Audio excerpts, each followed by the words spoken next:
여러분 안녕하세요. 135가입니다. 바로 전 시간 이제 반려와 숙성에 대해서 말씀드리고요. 바로 그 앞서서는 이제 사료, 가축의 사료에 대해서 말씀을 드렸습니다. 오늘은요. 종균과 원원종, 그 종균 사용 안 하는 이유, 원원종 사용하는 이유, 가축 사육에 대해서 말씀을 드리겠습니다. 아마 미생물에 대해서는 이제 많이들 아시고 정보도 넘쳐납니다만은 근데 아쉬운 것들은 많습니다. 지금도 이제 원원종이라든가 종균 이런 것들 이제 구분 안 하고 쓰거든요. 그 다음에 미생물 배양에 대한 페이지라든가 그런 것들도 이제 좀 아쉽다. 그래서 오늘 조금 더 깊이 가축 사육에서 어떤 미생물 써야 되는지 이거에 대해서 조금 말씀을 드리겠습니다. 자, 가축 사육. 자, 7번째 얘기입니다. 제가 이제 닭을 중심으로 말씀드리고 자, 오늘 얘기인데요. 종균 사용 안 하는 이유, 원원종 사용하는 이유입니다. 자, 이상적인 가축 사육하면 뭐 누구나 건강하지만 이제 건강한 성장 아닙니까? 건강한 성장하면 이제 건강한 면역력이다 얘기합니다. 거기에 빠질 수 없는 게 이제 사육 환경과 사료. 이제 이거에 대해서 얘기하죠. 특히나 우리나라의 축산에서는 이제 사육 환경이 중심되어 있거든요. 배터리 케이지냐 아니면 이제 뭐 뭡니까 동물 복지나 친환경 뭐 이제 흙바닥에서 키우느냐 안 하느냐 아니면 이제 뭐 방사하느냐 방목하느냐 이런 차이로 얘기하거든요. 근데 사료에 대해서는 그렇게 중시 안 합니다.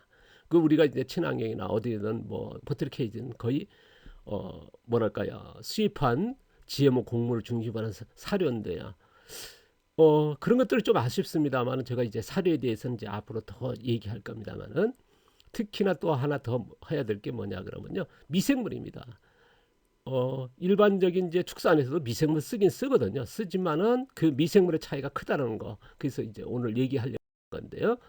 자, 가축에 이제 쓰는 미생물이 종균 미생물이냐 원원적 미생물 이거에 대해서 한번 좀 우리가 고민해 봐야 되는데 지금 축산에서는 그런 얘기 없거든요. 앞서도 얘기했습니다만 반려와 숙성 그런 구분도 없지만은 또 원원종이나 종균 이런 것들 나눠 있지 않습니다. 지금 학문적으로나 아니면 이제 이런 전문가 아니면 이제 뭐 장류라든가 아니면 김치 그쪽에 농업도 마찬가지고요. 제가 이제 10년 전부터 교육을 하면서 이걸 전달하려니까 저는 이제 이렇게 구분하고 뭐 쓰고 있습니다만은 교육을 하니까 이걸 전달해야 되겠어 이제 이걸 구분시켜서 얘기를 하려거든. 그러다 보니까 이제 원원종이란 종교는 영어로 쓰게 되고 근데 일반적으로 잘 모르시니까요. 그게 뭐 저는 학자도 아니고 농민과는 교육하는 과정이 이게 필요하기 때문에 그래서 오늘은 이제 종균과 원원종 미생물 앞서도 이제 몇 번 소개했습니다. 더 이제 가축에 대해서 이제 더 얘기하려고 합니다. 가축에서는 어떻게 써야지?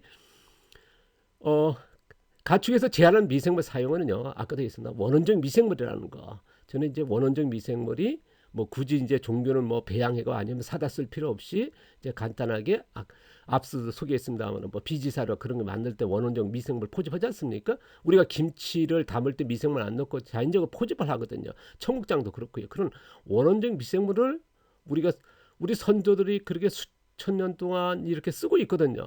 뭐 전 세계에 그렇습니다. 뭐 치즈도 그렇고 여러 가지 이제 미생물도 포집해서 쓰지 않습니까? 이런 쪽으로 가는 게 낫지 않나? 근데 지금 농업계에서 보면은 미생물 종균 배양해서 설탕이라든가 뭐 감자 같은 거 넣어서 이제 배양한 미생물을 쓰고 있거든요. 근데 그 미생물이 그러면은 거의 종균이 되어버리거든요. 그래서 저는 이제 원원종 쓰는 게 맞지 하는 게 제 의견입니다.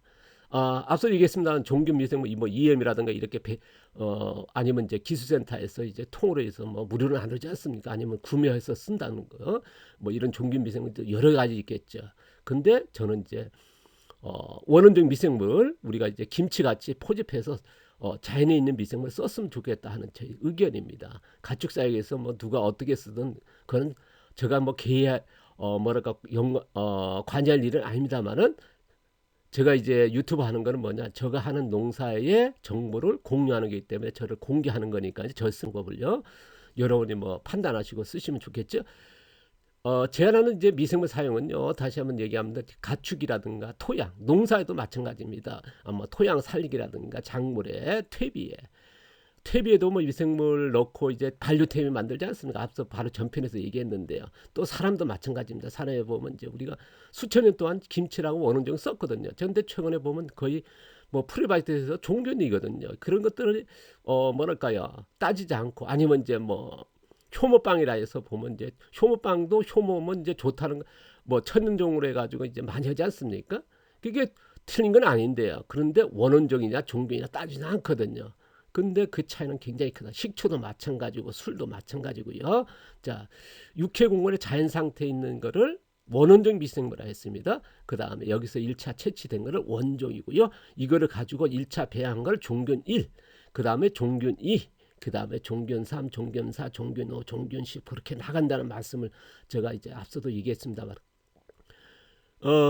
이런 것들은 지금 우리나라의 학계나 지금 전 세계 학계에서 안 나눠 있습니다. 제가 이제 아까도 얘기했습니다. 10년 전에 교육을 하려니까 뭡니까? 저는 이렇게 쓰고 있는데 전달을 해야 되는데 그 용어가 없는 거죠. 학문적으로 안 하였으니까. 그래서 원원종과 원종과 종교는 이렇게 나누니까 뭡니까? 처음에 깜짝 놀라죠. 많은 분들이 뭐 제가 이제 교육하는 과정에 보면 이제 무슨 뭐 그런 쪽에 전공하신 분도 오시고 또 그런 기업에 있다가 이제 퇴직하시고 뭐 교육 오신 분도 계시고 거기에서 가르쳤던 이제 교수님 퇴직하는 교수님도 왔었습니다. 뭐 그런 쪽에 이제 책을 쓰신 분도 참여한 적이 있고요. 근데 이 뭐 대학에서 강의해도 이렇게 얘기했을 때 다 맞다고 합니다. 틀렸다 않거든요. 그런데 이게 왜 안 알았을까? 그러면 다 의문시하거든요. 그래서 이거에 대해서 굉장히 관심도 높고 제가 이제 이렇게 뭐랄까요 교육을 전달하기 위해서 이렇게 나눴습니다. 이거에 대해서 뭐 지금까지 20년 동안 교육하는 거에서 누구도 한 사람도 잘못됐다는 사람은 없었습니다. 그래서 이제 저도 이제 이렇게 공개하는 거고 지금까지 가르쳐 줬고요. 가축이라든가 토양이라든가 작물 사람이 할 때 우리가 보통적으로 이제 배양하고 배양 거니까 종균 뭐 10, 20이 돼버리겠죠. 자, 가능하다면 원원종 미생물을 있도록 하는 게 맞겠죠. 아니면 원종 이상을 써야 되는 게 저는 이제 가축이라든가 토양이라 농사했을 때 원종 이상을 써야 된다는 게 저는 저희 생각이거든요. 이거에 있어서 뭐 틀렸다 맞았다 할 수는 없지만은 제가 농사를 지으면서 그 다음에 이제 교육을 하면서도 이렇게 권장하고 제안한다는 거 말씀을 드립니다. 자, 선택은 여러분이니까요. 자, 원원종이라는 거 가축, 토양, 농사 모든 거에 썼으면 좋겠다. 자, 어학사전에 이렇게 나와 있습니다. 원원종, 자, 품종 고유의 특성을 지니며 종자의 증식의 기본이 되는 종자입니다. 그러니까 원원종과 원종의 차이는 있습니다. 분명히 이제 알고 있거든요. 모든 학자들이랑 이쪽에 종사하시면 아시거든요. 그 다음에 원원종과 종균 1, 종균 2, 종균 차이에 대해서는 더 잘 아실 거고요. 특히나 뭐 미생물 하면 이제 제일 많이 그 다루는 곳이 농업에서 뭐냐면 버섯이거든요. 버섯 쪽에는 이제 미생물이거든요. 바로 이제 우리가 버섯균이라고 하는 건데요. 버섯도 여러 가지지 않습니까? 거기서는 원원종과 원종과 종균의 1, 2, 3 차이가 얼마나 큰지는 아마 직접적으로 이제 그 생산량의 차이가 있기 때문에 아니면 이제 흰가루병 같은 병에 발생하고 차이가 있거든요. 그래서 이런 차이를 알고 있습니다만은 지금까지 나눠졌다라는 거. 그러니까 이제 정확히 모른다는 게 아쉽다. 그래서 다시 한번 얘기합니다만은 자, 우리가 장류라든가 이런 쪽에 보면 요구르트만 해도 어떻습니까? 그 다음에 김치 같은 유산균이 들어있다 하지 않습니까? 그런데 요구르트에는 어떻습니까? 미생물을 넣죠. 자, 미생물 어떤 놈 것일까요? 종균 미생물을 넣는다는 거거든요. 자, 김치는 어떨까? 미생물 안 넣죠. 자, 근데 우리는 배추에다가 뭐 마늘이라든가 여러 가지 나와가지고 숙성이라는 과정을 거치지 않습니까? 뭐 발효라도 얘기합니다만은 저는 이제 발효보다는 숙성이 낫지 않나? 자, 우리가 뭐냐면 이제 그대로 주는 거기 때문에요.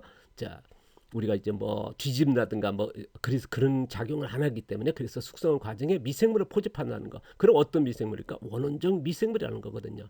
자, 미생물 넣지 않으니까요. 그러니까 요구르트에 뭐 우리나라 대한민국 분들이 뭐 누구나 요구르트를 먹고 있거든요. 그런데 장의 미생물이 좋아지는 건 뭐냐면 요구르트 먹었을 대부분이 입에서 죽어버리거든요. 그러니까 장까지가 가는 게 거의 없다. 그런데 김치는 뭡니까? 화장실 가서 나온다는 거거든요. 그만큼 원원종의 차이가. 이걸 좀 감안해서 쓰시면 어떨까? 저희 의견입니다. 원원종이 이런 차이가 있다는 거.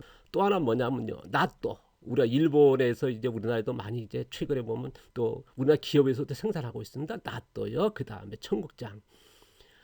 청국장도 두 가지 있습니다. 낫또 같이 청국장을 띄우신 분도 계셔요. 왜냐하면 미생물 넣고요. 청국장은 뭡니까? 원래는 이런 그 미생물 안 넣고 콩 삶아서 놓으면 이제 자연적으로 포집되는 거 아닙니까? 아니면 이제 볏짚을 넣었을 때 볏짚에 있는 미생물이 뭐 하는 거거든요. 이것도 자연 포집이거든요. 그러니까 낫또 같은 경우는 배양 미생물을 넣는 거고요. 그러니까 종균 미생물이 될 거고요.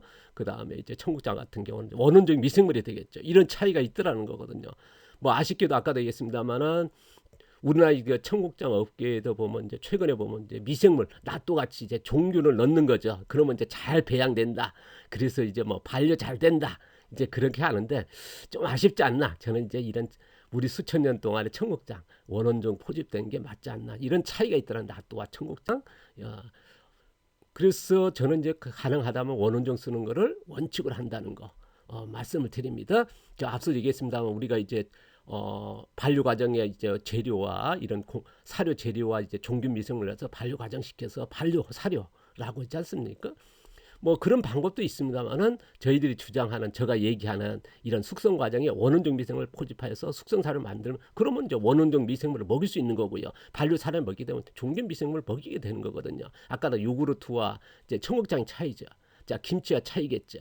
자, 미생물이 장까지 가느냐 아니면 화장실 갈 때 나올 정도까지 강한 미생물이 아니냐 이게 차이가 있더라는 거거든요. 이거는 분명히 나와 있더라는 거거든요. 우리가 이제 이쪽의 연구에 대해서는 부족한 건 사실입니다만은 우리가 그렇게 벌써 뭐 사스가 왔을 때 중국에서 뭐 그런 얘기 있지 않습니까? 김치균이 그렇게 그만큼 강력하다는 거는 이미 우리가 추측하고 있으면 우리가 경험이 있거든요. 이쪽에 뭐 단지 뭐냐 이런 과학적인 근거가 좀 부족할 뿐이죠.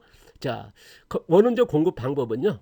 아까도 있습니다만 뭐 숙성사료 아까 비지 같은 아니면 쌀뼈 숙성사료 그리고 또 흑사료도 이제 이런 숙성을 시키는 겁니다. 원원적 미생물이거든요. 우리가 가축 사육에서 원원적 미생물은 그러니까 배양할 필요 없이 사료를 만들면서 원원적 미생물 포집한 사료를 만들면 좋겠죠.